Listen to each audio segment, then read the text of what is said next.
All right. I think team research partnerships, we did give the climate folks a run for their money. So great job. Okay. So I have the the opportunity now to tell you a little bit about extending these research partnerships. Since morning you've been hearing about a lot of these research partnerships. You heard how this one was built up. What I want to turn to now is what we call institutional partnerships, which is kind of extending the concept of a one-off partnership to something which goes a little further from that. This is also something which is very close to my heart because we owned this for the longest time in the policy group, which I was hired to kind of try and set up. A lot of people think of the policy group as the group that does evaluation summaries or scale-ups. But it's also the group that is responsible for managing almost all the funding initiatives of JPAL, and all of these are responsible for funding research. And similarly, on the research side, the institutional partnerships, I think, benefit a lot on the research. Okay, I think this example is also a fun example because a lot of people ask, why does JPAL celebrate this? Why are we celebrating our at 20? Now, a huge part of the reason is actually to thank all the partners, which I'll do in a little bit. But part of the reason is that we also use these anniversaries to think about what should JPAL be doing more, what should we be doing less, what should we be doing differently. And institutional partnerships is something that came directly out from JPAL at 10. And I hope you will see why that is. I also have 9 or 10 slides about what JPAL at 30 could look like, but we don't have time for that. But my hope is that over the course of this 1 year, we will narrow it down, and 10 years from now, we'll be telling you some stories like that. Okay, so what is an institutional partnership? An institutional partnership goes beyond an individual research partnership. It's a direct relationship between JPAL and an implementer rather than a relationship between a researcher and an implementer. It's focused on not just research, but also on training, policy, and scale-ups. And it leads to a body of collaborative work rather than just one research project over the long run, rather than wrap up when that particular research project ends. And we hope that it institutionalizes a culture of evidence-informed policy making within the partner with whom we work, whether it's a government or it's a nonprofit. So lots of words there, but kind of each and every word in this particular slide turns into a lot of work and action by the staff to kind of make that happen. Okay, so why did we need institutional partnerships? I think there were 3 reasons why we needed them. It was because of our mission, our aspiration, and our evolution. And what is the first one? The mission of JPAL has always been to reduce poverty by ensuring that policy is informed by scientific evidence. And so what we need for that to happen is a lot of research. We need a lot, but we also need a lot of policy outreach to happen and a lot of capacity building to happen. The second is aspiration. This is the first bit of the slide that Abhijit showed you in the morning. So now imagine us in 2012 when we were preparing for JPAL at 2013. As Abhijit has mentioned earlier, when we were talking to the Jameel family, we had set a target for ourselves of $100 million, 100 million lives reached. And so here we were in 2012 looking up, and we had accomplished what we thought, what I actually personally think was huge. We were at 63 million people reached. But then that's when we started introspecting, how are we working? And in the first 10 years, most of the work that we did, or most of the research at least that we did, was with nonprofits. We had the Seva Mandirs of the world, the Prathams of the world, and lots of other nonprofits with whom we were working. We were also working on individual projects with government, but it was still mostly NGOs. Now, NGOs are fantastic to work with because they are extremely mission-driven. They are extremely accountable to their donors, or most of the time, the donors are asking for questions like impact, especially in around 2012, 2013. Their leadership can be very nimble in kind of changing things, and because the leadership stays for often a long time, they can also take the long view of things. But on the downside, almost no non-profit, almost no NGO in the world reaches the scale of the government in which they operate, whether it's the federal government, state, or the local government. So this is exactly the event that happened in 2013. So 10 years ago, we celebrated JPAL at 10. You can recognize a few people, hopefully in that photo. And so one of the things that we identified in JPAL at 10 was that we will try very systematically to work much more with governments. We would work much more in terms of trying to seed research projects, in trying to do policy outreach, and trying to do training. So in the next few slides, I'm going to take you through what that journey looked like and what worked or did not work in that particular journey. Okay. So as we were thinking about the JPAL, after JPAL at 10, we had very much like the 100 million target, we had set ourselves and said, okay, we're going to work with the governments.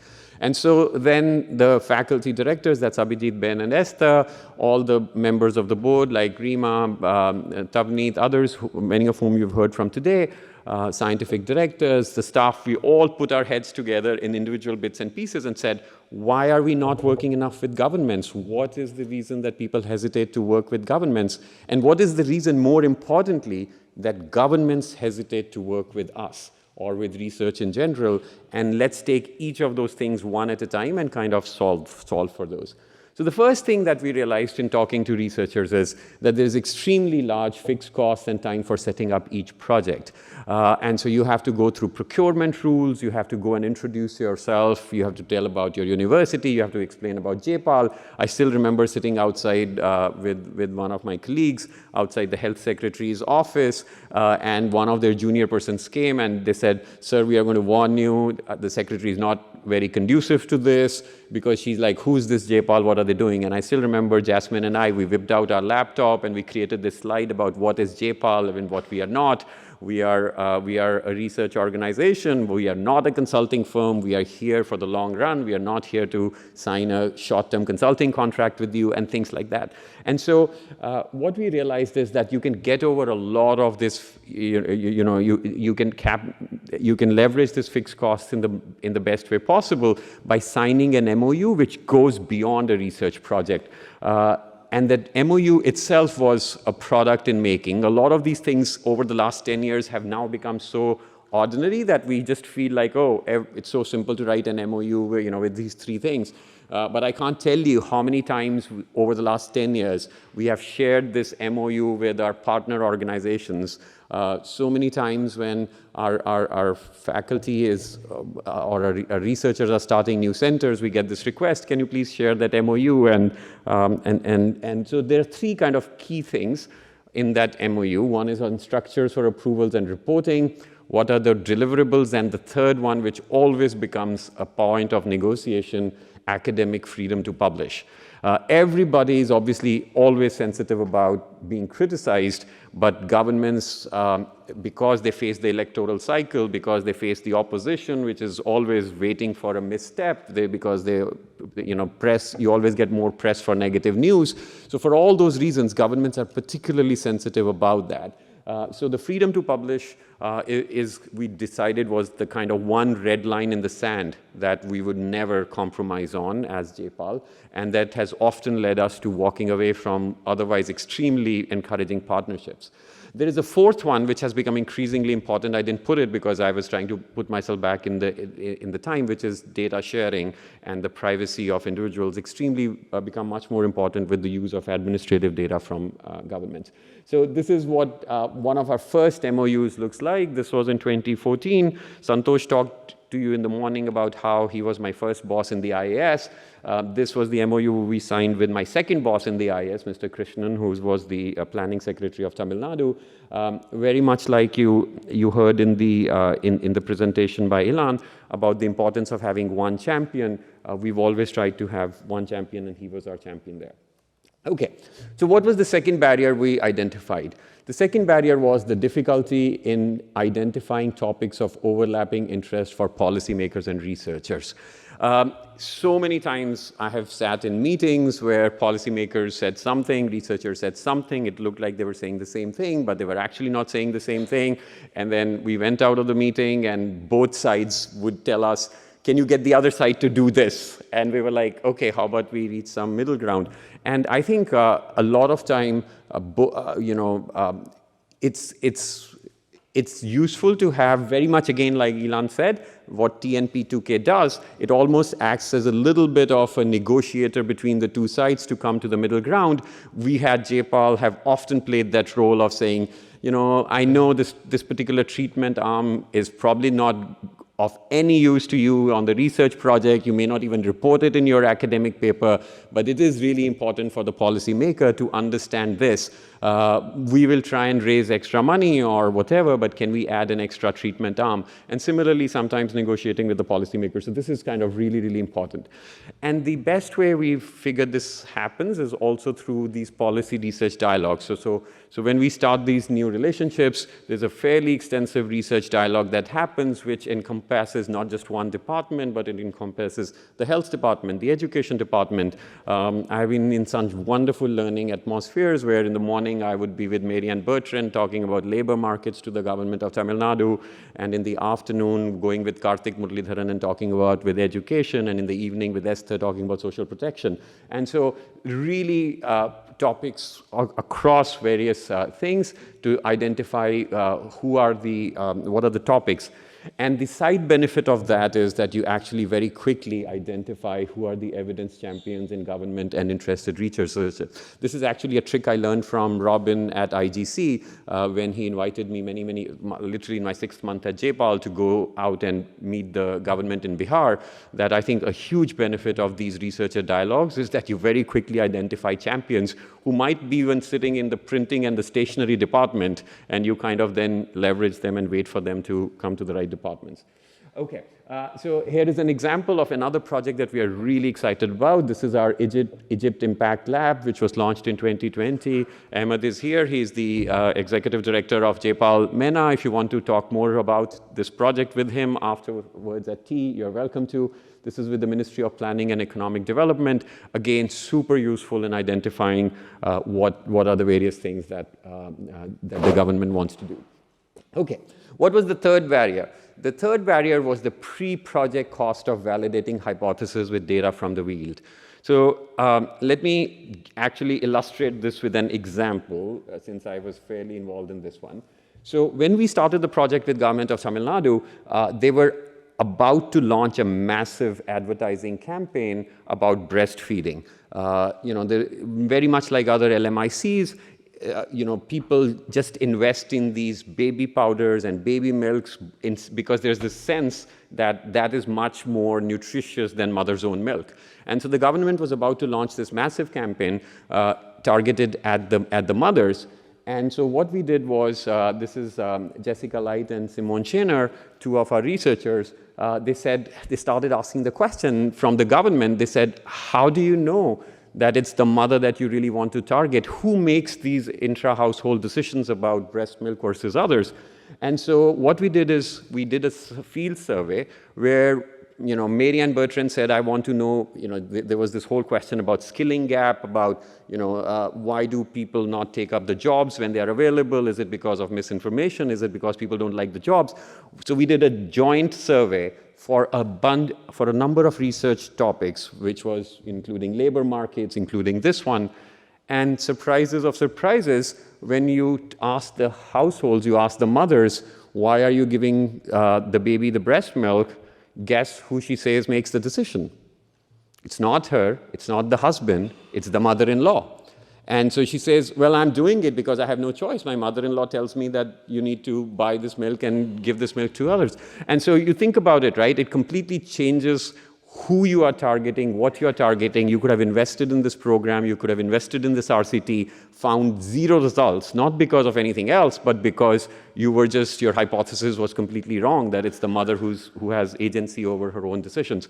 So this has been super useful. Over the years, we've learned to combine this with administrative data. Governments sit on a lot of administrative data, can give really, really cool insights about what's happening in the field. One of the things that we also did in response to this was to, over the years, give a grant of up to $75,000 for running pilots. And these pilots are meant to glean a lot of this data. Okay, what was the next barrier we thought of working with governments? This was hesitation by governments in collaborating on high-stakes project. Again, a sense that researchers are here for the short run. They will come, they will do one bit of research, and then they might leave. And then what happens later?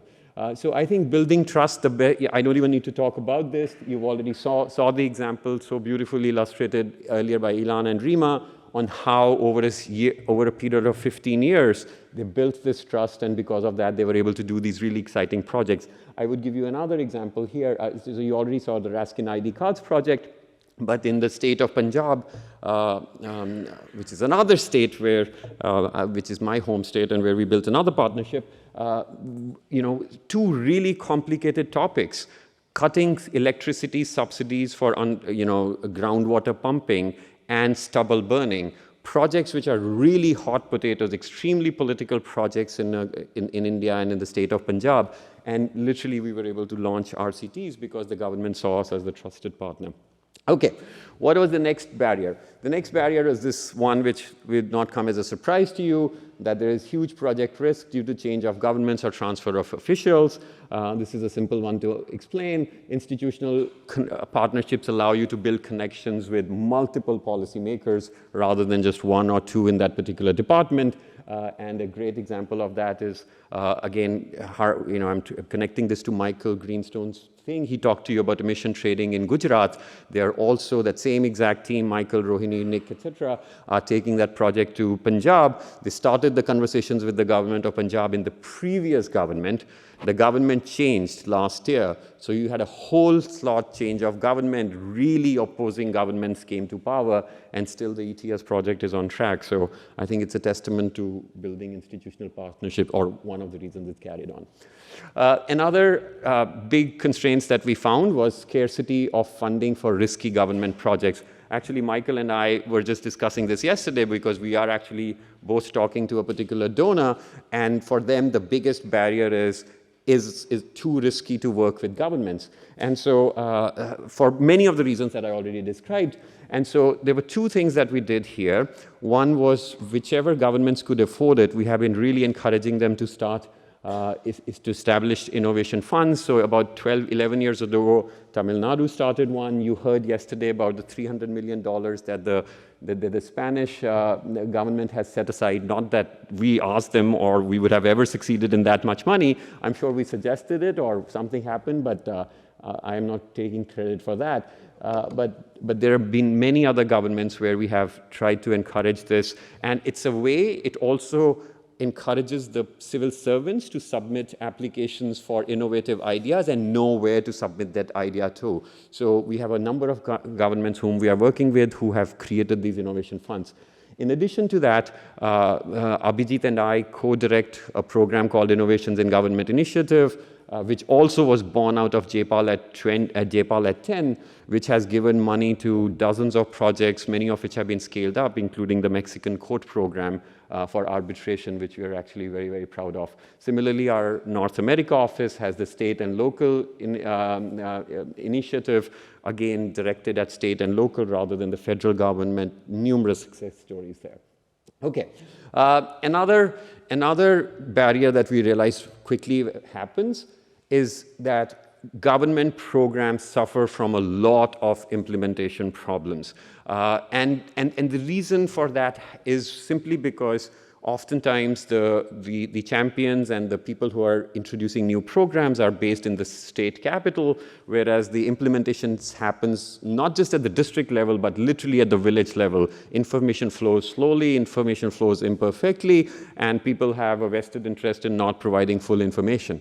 And so we were in this situation where people would say that I want to report this, but what is the way to report these implementation issues? Because our surveyors can see this in the field. You know, a fingerprint device which was supposed to be installed hasn't been installed. Even if it is installed, the SIM card is not working. But if you ask the people in the state capital, everything is hunky-dory. So we created these standing structures. Abhijit talked about the standing committees earlier when he was talking about the advisory committees.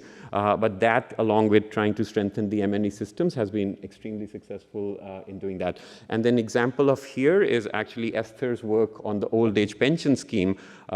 Abhijit again referred to this in the morning. Very early on, when Esther and her research team was looking at the old age pension scheme, they figured out that many people who were eligible for this scheme were not receiving the scheme for multiple reasons, which I won't go into today. But so even before any other research started, we were able to report this back to the government. And when we did that, they actually fixed it, and they announced it in the budget that they're fixing it.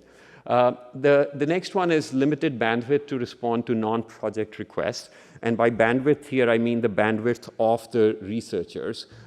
Every time you start a research project, I would say 5 or 6 requests come which are completely unrelated to the research project. Extremely hard for a researcher to do on their own, but if you have shared resources, then you can use them for field surveys, for cleaning up administrative data, for creating dashboards for them, becoming members of advisory boards. Here are a couple of examples of how we have done it in SEA as well as in Tamil Nadu. And then the last barrier that we were trying to tackle is the one about investing in continuous capacity building. I think a lot of the governments actually request that can we have capacity building efforts for you by, not just for at different levels. And again, as a shared service, it is much easier to do. And we've done that from top level down to the final level. And again, don't have to explain this. You saw the example of EDEC. Okay, so I'm going to end by just showing you the example, giving you this one example, which is very close to my heart. Actually, this is the point I talked to you about, institutionalizing a culture of evidence-informed policymaking within the entity itself. So you heard these other examples yesterday of EDE, of FEED, and I talked enough about Government of Tamil Nadu. But let me give you this final example. So this is this person standing right next to President Obama is Kelly Bidwell. She was an IPA employee. Later, she joined JPAL North America. And so the Obama White House wanted to use much more of evidence in decision making. And at JPAL, we were able to hire Kelly Bidwell and embed her in the White House. Sometimes the exact constraint, like Santosh told you, is they just needed a few people, but it would have taken them forever to hire, get approvals for the process. JPAL was able to send Kelly Bidwell, embed her there. And, after that, the Trump administration came. Now the Biden administration came. So 3 administrations changed. And Kelly Bidwell is now the director of the Office of Evaluation Service, or OES, at the General Services Administration. So that particular institution we helped create has survived all of us. So this is the slide I showed you earlier. I think part of the reason we were able to get to 600 million on Abhijit's slide has been due to these institutional partnerships, and I think they will continue to be a huge part of this thing going forward. So with that, thank you very much for your support, and thank you for attending this event as well.